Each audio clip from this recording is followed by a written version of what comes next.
Il ne faudrait pas, il ne faut pas, il ne serait pas bien qu'on tienne pour coupable, temporairement ou continuellement, celui qui aurait commis une injustice avant de s'être repenti ou réformé. Rappelez-vous quand Pharaon le fit avec Moïse, en appréhendant la réalité du contexte passé et présent selon un esprit adversaire. Il dit « Ne t'avons-nous pas élevé chez nous, enfant? Et n'as-tu pas demeuré parmi nous des années de ta vie? Puis tu as commis le méfait que tu as fait, en dépit de toute reconnaissance. Je l'ai fait, dit Moïse, alors que j'étais encore du nombre des égarés. Je me suis enfui de vous quand j'ai eu peur de vous, puis mon Seigneur m'a donné la sagesse et m'a désigné parmi ses messagers. Est-ce là un bienfait de ta part que tu me rappelles avec reproche, alors que tu as asservi les enfants d'Israël?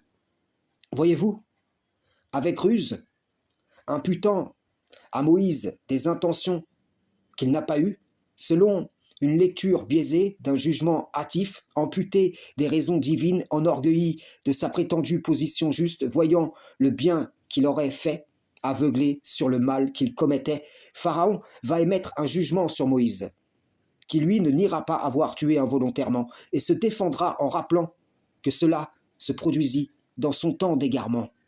Puis le Créateur le pardonna et l'instruisit au pays de refuge que fut pour lui Madian. Dans cet esprit s'inscrira la Torah et les prescriptions des villes refuges. Voyez-vous, une faute involontaire et pardonnée par le Seigneur furent évoquées en accusation par celui qui n'entendit pas le jugement de son propre cœur s'endurcissant, à qui Moïse rappela l'asservissement d'un peuple étranger en les enfants d'Israël.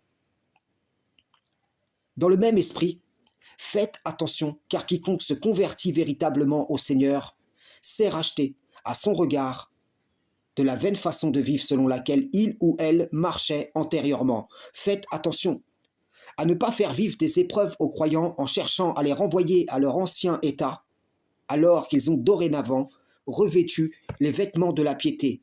Mettez à jour vos regards sur les gens. Ne vous aveuglez pas en vos propres cœurs.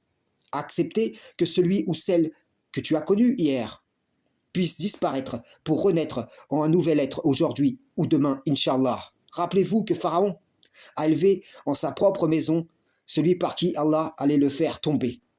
Le petit peut devenir grand, et toi qui penses être grand, tu peux devenir tout petit. Frères et sœurs en islam, salam, shalom.